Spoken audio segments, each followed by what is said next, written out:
that sense of rage, realize that you're not consciously there in the present moment. That your mind is not right here, right now, in your breath. Because if you are, there isn't rage. They cannot simultaneously coexist. And so this is where our practices of mindfulness, of be here now, of be in the present, of awareness of the breath come in. Because by the way, it's not only anger. All of that we do, which later on or the next morning we say, oh my God, who was that? That was not me. All the things we do or say that we later end up saying, I don't know who that was, it wasn't me, that wasn't what I meant, is all when you are not conscious. Otherwise, who was it? If it wasn't you, think about how many times you've woken up in the morning or gone to sleep at night looking back over the day. You thought, God, that wasn't me. Who was that? Well, it was you. But it was the unconscious you. It was the pre-programmed, indoctrinated, non-conscious, non-aware, non-grounded, non-awake you. And yes, it's rooted in expectation a lot.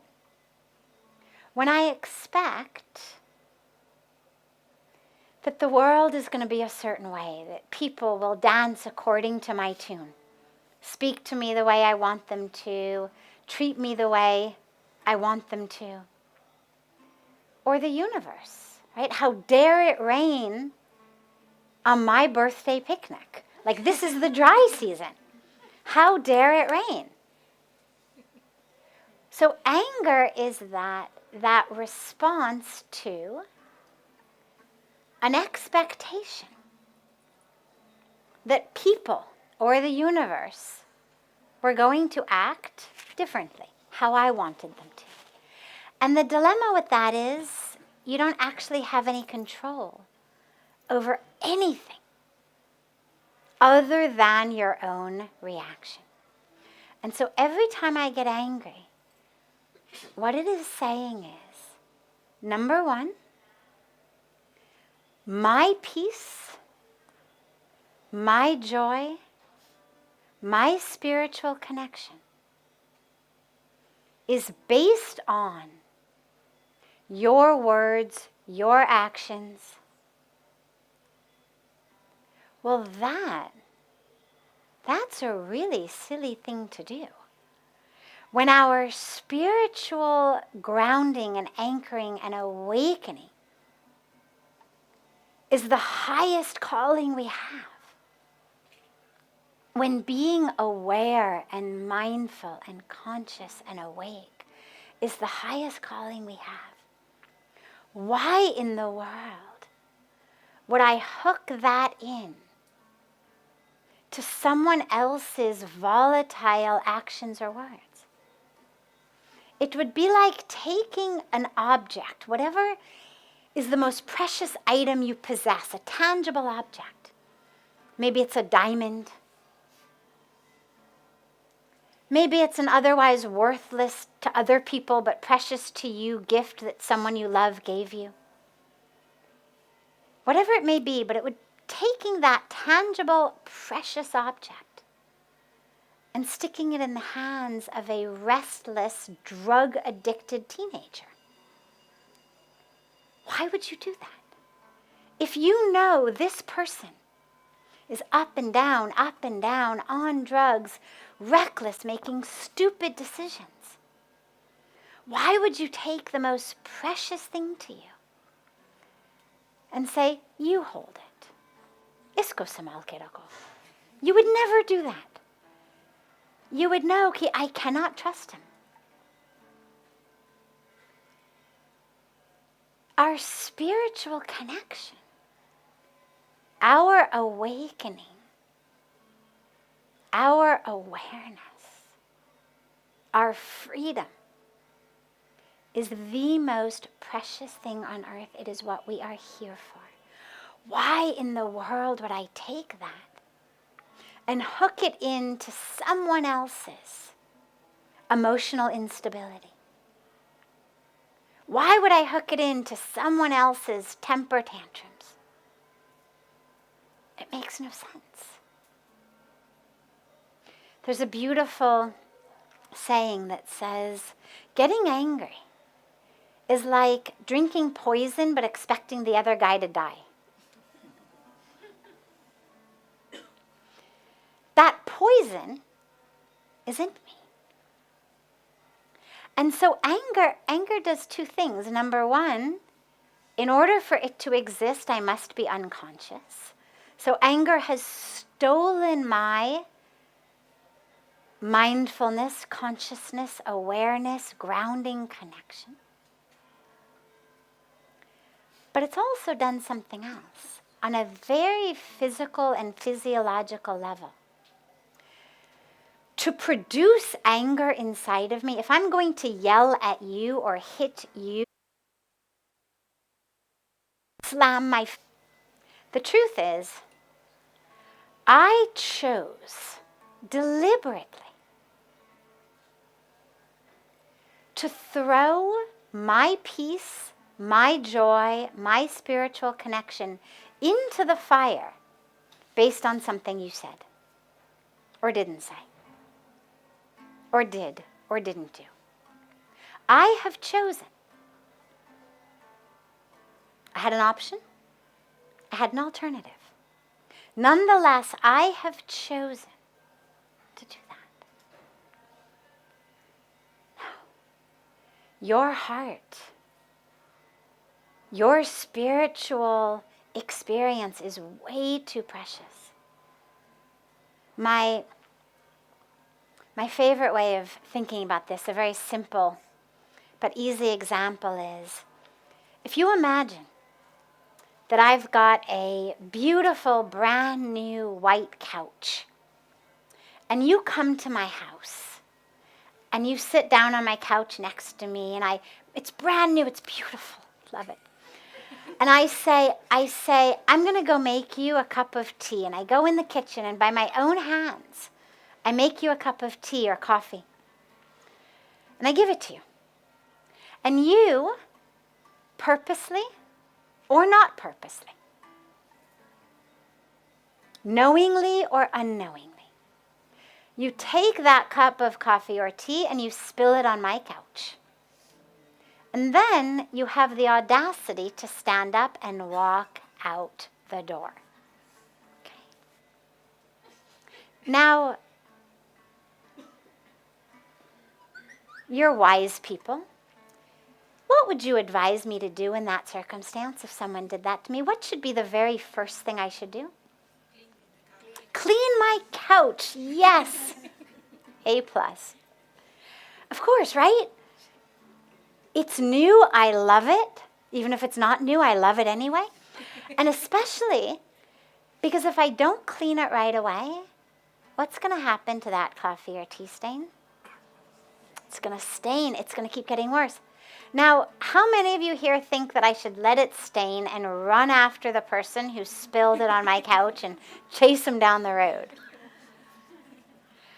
All right, nobody. How many of you think that I should let it be there so that when people come to visit, I can say, look, look what this guy did to me. Can you believe it? And I had been so nice. I had gone in and made a cup of tea by my own hands. Look what he did. Anybody? Last option, I could leave it there and wait for the person who spilled it to come back so they could feel really bad.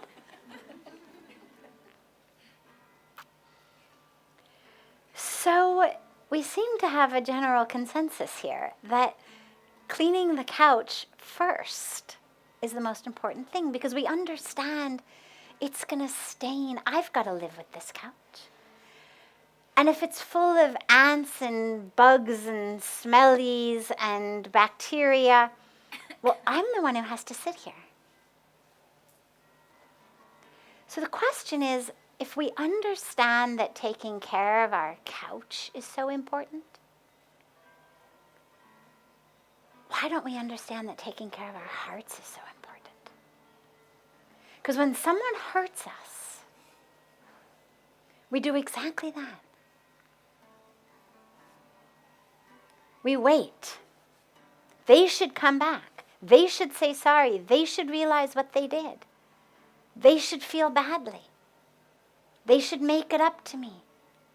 They should suffer. Or we wear it sort of as this ego badge of, I'm the one who was abused. I'm the one who was harmed. Look at me. Poor innocent me. I'm the victim here. When actually, it's so obvious what needs to be done. Just clean the couch. And so every time I allow anger to brew in me, it is literally the chemicals that set that stain. When I was young, I used to do a lot of photography, black and white photography, before digital cameras.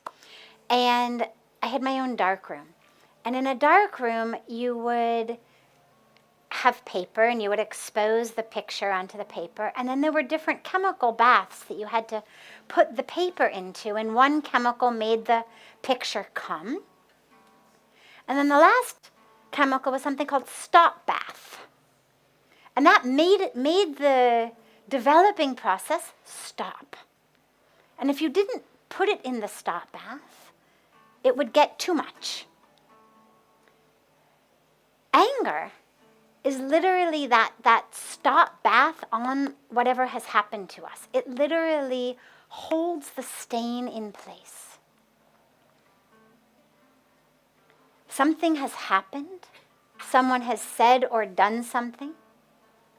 And every time when I allow those chemicals to come, it literally is taking that moment, that feeling, that experience, and giving me this permanent impression of it upon me. So you don't want to do that. At that time, we want to make a choice. Now here's what's important. That doesn't mean that what the other person did isn't wrong. It doesn't mean we become a doormat. It doesn't mean we let the world walk all over us, because everybody then says, oh, well then wo to sabko lagega ki main bahut weak hoon. Everybody will think I'm very weak. But it's not. Actually, to have the strength to realize I'm in charge of my heart. I'm in charge of my spiritual awakening. And you may be in the throes of your own emotional temper tantrum. That is your karmic package. I am not going to hand you my most precious thing and allow me to lose that as well. And that's what we do when we get angry. So it doesn't mean that what the person is doing or didn't do or saying or not saying is okay. But it means my peace, my joy, my awareness, my grounding is much more important than allowing myself to be besieged by anger. And here's the last piece about it. There's so much, but the last for right now, so we have time for another question, is anger creates sanskaras. The Western model of psychology that I was raised in and that I studied in. At that time, 25 and plus years ago, there was the predominant model of psychology was you need to get it out. Whatever the it is, you're angry, get it out. You had a bad childhood, get it out. Someone harmed you yesterday or 20 years ago, get it out. And the getting it out usually took the form of hitting pillows, hitting punching bags, baseball bats, all kinds of things. Or lots of tears, crying, sort of going through this, reliving it. And even if you weren't punching and screaming or crying, nonetheless, you were going back into it over and over again, experiencing those feelings over and over again, living that pain over and over again. Now, awareness and insight is very important. So it's not about denial. It's not about suppression. It's not about, I didn't notice that or feel that or that didn't happen. It's not about the, how are you? Fine, slam the door. It's not that. It's not, I'm going to pretend I'm okay when I'm seething inside. It's not, how are you? Fine. Waiting for you to draw it out of me. And this happens. We laugh, it happens. Right? Our loved ones say, how are you? We say, fine. They say, okay, go on about their business. This is usually a male-female thing. And then we say, how dare you? You don't love me. You don't care about me. Don't you care I'm upset? And they say, but I just asked you and you said you're fine. And you said, but I didn't mean it. Can't you tell? So it's not that. That's not what we're talking about. It's not the denial, suppression, repression, drama, taunting stuff. It's awareness and insight of here is what is being triggered in me. I see it. But I don't need to go there. Once I know that it exists, once I have faced it, I've seen it, I don't need to keep going there. I know what's there. Pain, misery, anger, fear, longing, despair. Right? I mean, we could throw out emotions all night. They're all there. We know that. No need to keep going there. What's important now is to choose something different. Because every time I get angry, it's triggering something. Every time something happens and it triggers that anger, I have a choice. I can strengthen the connection, strengthen that sanskara of anger, strengthen that sanskara of my own drama, my own pain, my own despair, or I cannot.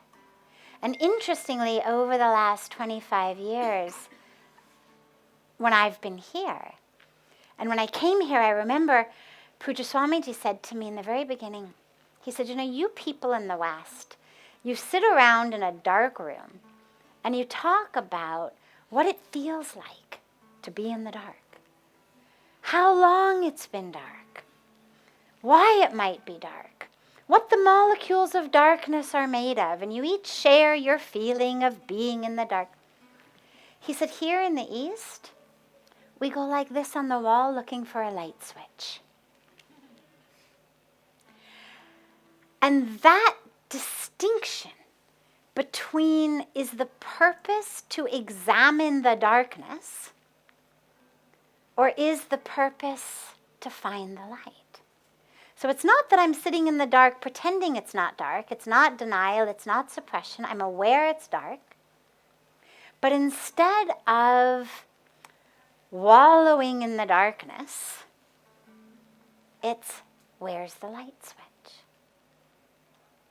And so if I find myself besieged by this anger, where's my light switch? When that comes to me, what's my alternative way of thinking? Simply restraining myself from killing somebody is not the highest goal. It's an important first step. Refraining from punching a wall, again, important first step, but not the highest goal. The highest goal is the minute that I even see that bubbling, is to look at it, acknowledge it, realize, that's that, and then choose differently. We don't have the power to rewrite our past, whether it's 5 minutes ago, the guy who spilled the tea, whether it's 50 years ago, the person in my childhood who ignored me and didn't give me love, and that reminded me of it when you spilled the tea, because then I felt unloved. Either way, I can't rewrite it. But what I can write is this moment, which is anger and pain, or love and peace. That I can choose. That I get to write. And that is what our spiritual practice gives us, is the reins of that in our hands. Not in denial, not in pretending, not in sweeping things under the rug, but in a very conscious decision that in this moment, yes, anger is bubbling. But if the water on your stove begins to boil and you don't want it to boil, what do? Turn off the fire. Right? Just turn.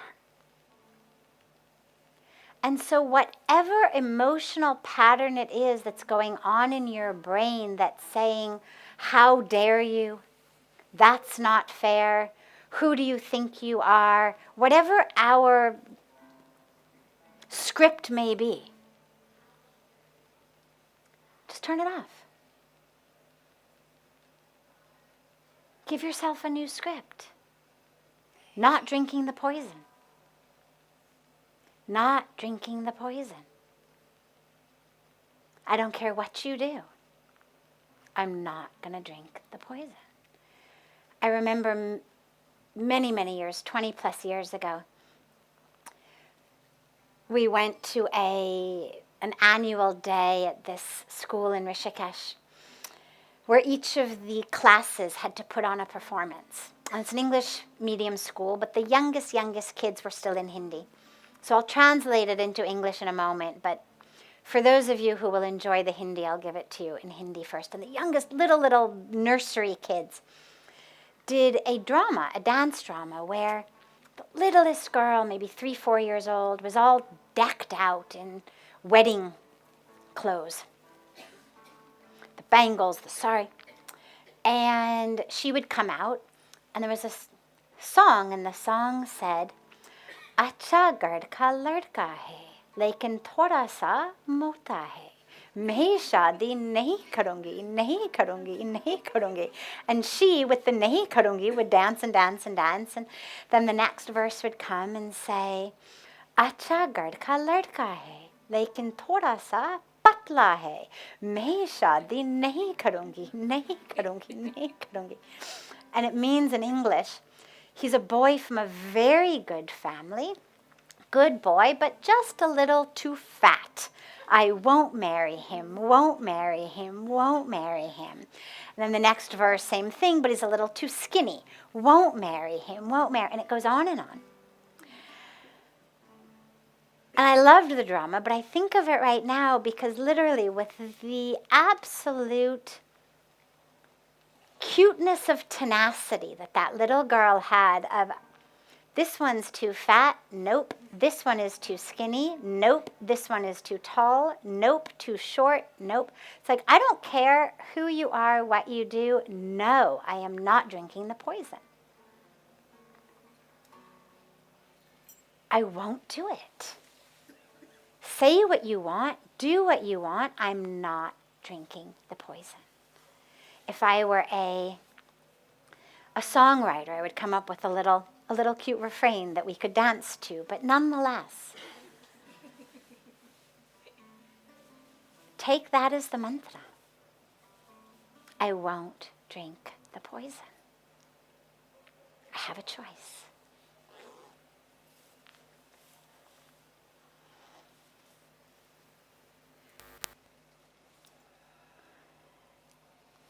We have time just for one more short question tonight. But yes. As I'm sorry? I'm not enlightened yet. So I'm on the path, but I'm not enlightened right now. How do we control our temptation desires? Okay. So I have a temptation with food. And a temptation with food. Okay. The willpower only goes so long and then the mind starts. Good. And then okay. How do you control that? So how do we control temptations and desires? He said, I have a temptation for food. Willpower only works for so long. So first of all, it's really important to realize that enlightenment, spiritual practice, it is not about an exertion of willpower. It's not about repressing and suppressing urges and desires and temptations. It's about actually becoming free of them. Now, there is always a little bit of time when you're laying a new habit that does feel like willpower. So if I'm making a habit to get up and meditate every day, absolutely, it requires willpower not to hit snooze and go back to sleep. But as I move through my path, it shouldn't feel like a path of perspiration. It should feel more like a path of inspiration. So yeah, there's a little bit of perspiration. Got to get myself up in the morning, do my meditation, do my yoga, come to satsang, do my prayers, whatever my path includes. But most of it really should be inspiration. Now, temptations and desires they're very illusory, because what they say is, have me, I will make you happy. You need me.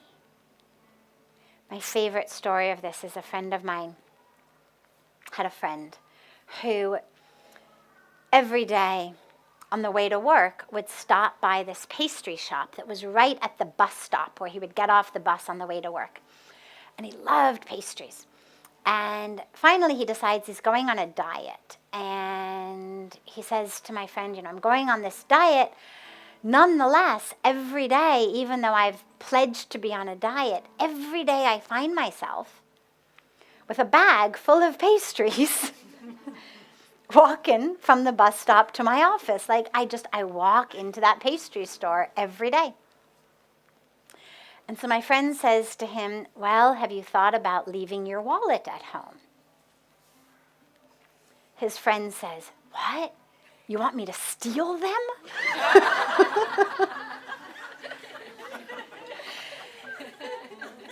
So the concept of not having a pastry is unheard of. If I leave my wallet at home, the only option must be I steal it. This is where we get wrapped up. It's literally the I have to have it. Oh, my wallet's at home. Okay, I guess that means I'm supposed to steal it. And that's the voice of temptation. But it lures you with a two-prong approach. It's like a two-hit punch. Punch number one is, you are not full. You are lacking. There is something lacking in you. And the second punch is, a jelly donut will fix it. Or pizza, or a new watch, or a 6-pack of beer, or an overnight stand, or a one-night stand, or whatever, sorry. Whatever it may be. It tells you, number one, you are lacking. And you've got to buy into that. Because if you don't buy into I'm lacking, then it can't land the second punch. If I've just had a full meal, and I am really a healthy meal, but I am full up to here, like I've just really eaten well, you could pass around a plate of laddus, and no matter how good they smell, I'm not going to be tempted because there literally isn't room. But if I'm hungry, it's lunchtime, I haven't had lunch, I had a light breakfast a long time ago, that plate of laddus is going to come in front of me, and even before I can smell them, I will have eaten them. That emptiness is the essential first criterion for giving into temptation. And so your first solution is realize that you're not lacking. There is nothing you need that food that you don't want to eat is going to give you. There's nothing empty in you that food is going to give you.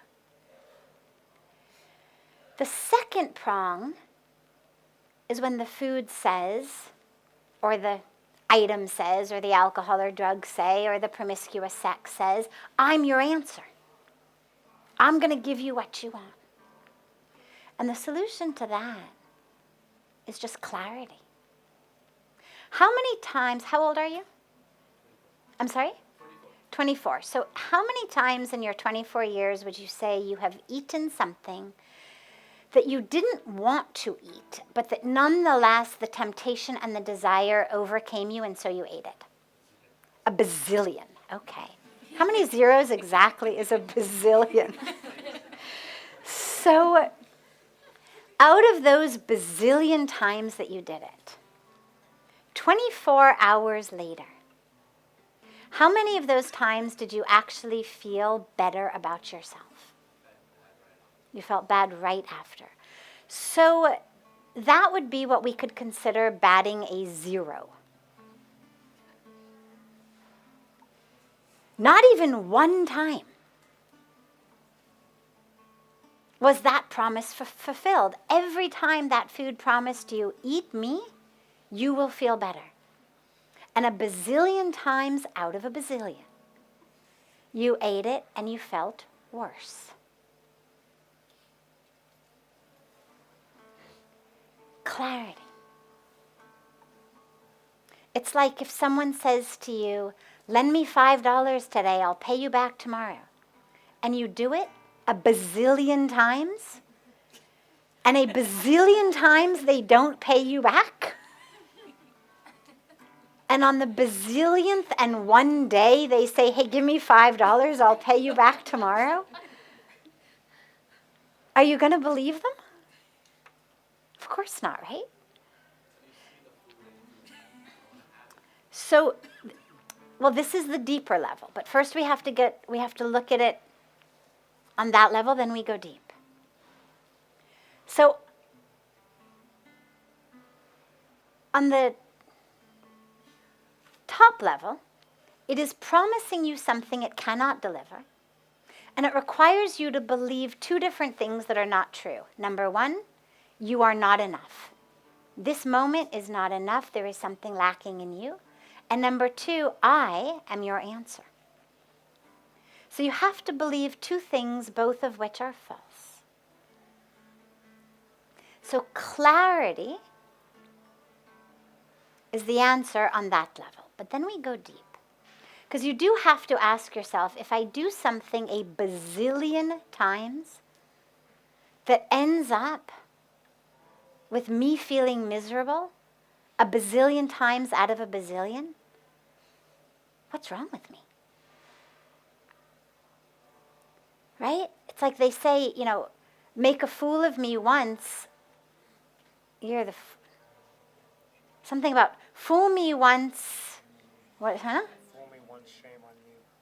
Fool me twice. Shame on me, right. Okay, fool me once, shame on you. Fool me twice, shame on me for believing you again. Fool me a bazillion times. Something else is going on. Now, we are anti-shame here, so it's just an expression, no shame. But truth and awareness. Now, food, drugs, and alcohol, and shopping and sex, all of them are ways of feeling more full in the present moment in a way that actually doesn't address the present moment at all and only numbs me to the present moment, which I then end up having to deal with 5 minutes, 10 minutes, an hour, 5 hours, a day later. But food specifically has a very interesting component to it because for the vast majority of us growing up, food is love. Right? Oh, you got an A on your exams. Come, Mama will make you cookies. Oh, you ate all your dinner. You are such a good boy. Have some cake. It's love. It's I love you. I appreciate you. Have some cookies and cake. In Indian families,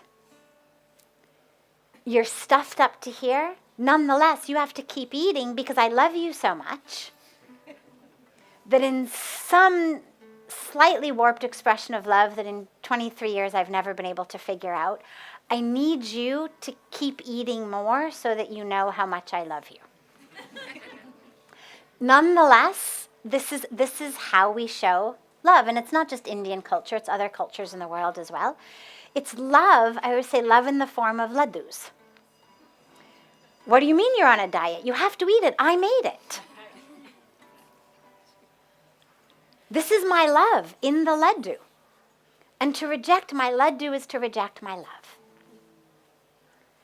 And so as you grow in that culture, food and love become synonymous. And so as we move through our lives, as we feel lacking in love, what do? We eat. It numbs us, literally, chemically. Carbohydrates are drugs. I don't mean that in a bad way, but they literally are drugs. How they change the chemistry of our brain. The sugars. What it does to the brain is a drug. So it literally calms you. It numbs you. Oh, you were anxious, you were depressed, you were upset, no problem. Eat a loaf of bread. Eat a pie, eat a pizza. Eat a chocolate cake. You're going to feel so much better. It's very interesting. Nobody binges on protein. It's chemical, it's drugs. It's how it's changing our brain. So it numbs us, it soothes us. There's this kind of rush of soothing chemicals in the body. And it literally makes me feel full. I am now stuffed. Where I was empty, I am full.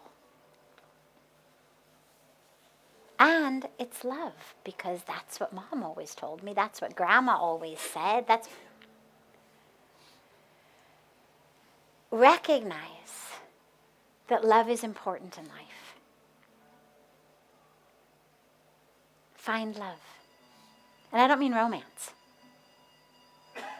I mean find love in you that you can share with the world around you.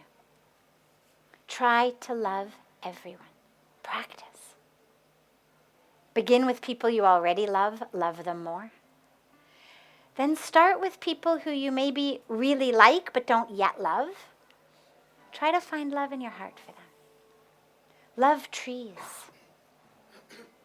Love birds. Love babies. Start easy with things that won't betray you or leave you or harm you or reject you.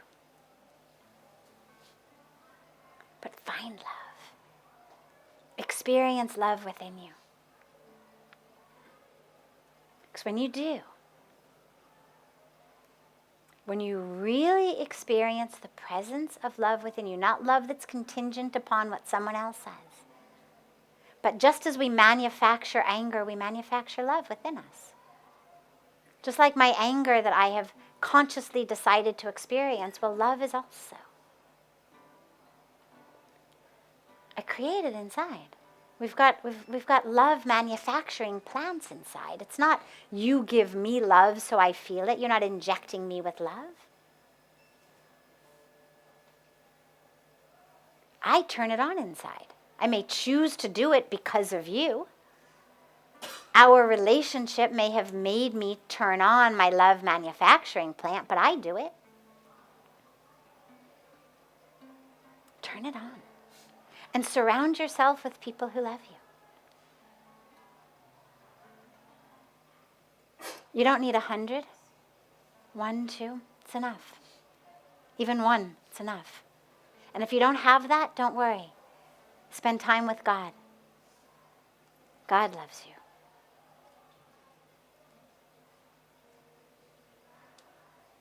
But experience that awareness of love within you.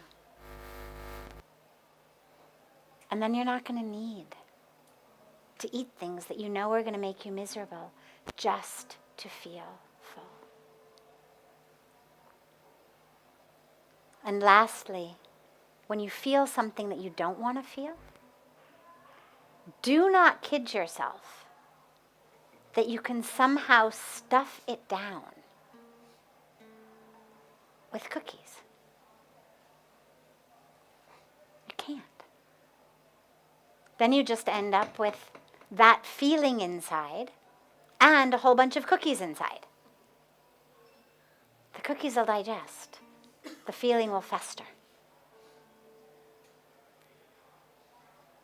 So when something is there that needs to be looked at, look at it. And let it go. Acknowledge it. Let it go. Don't try to stuff it down. Okay? Wonderful. What is your name? Tushar. Tushar.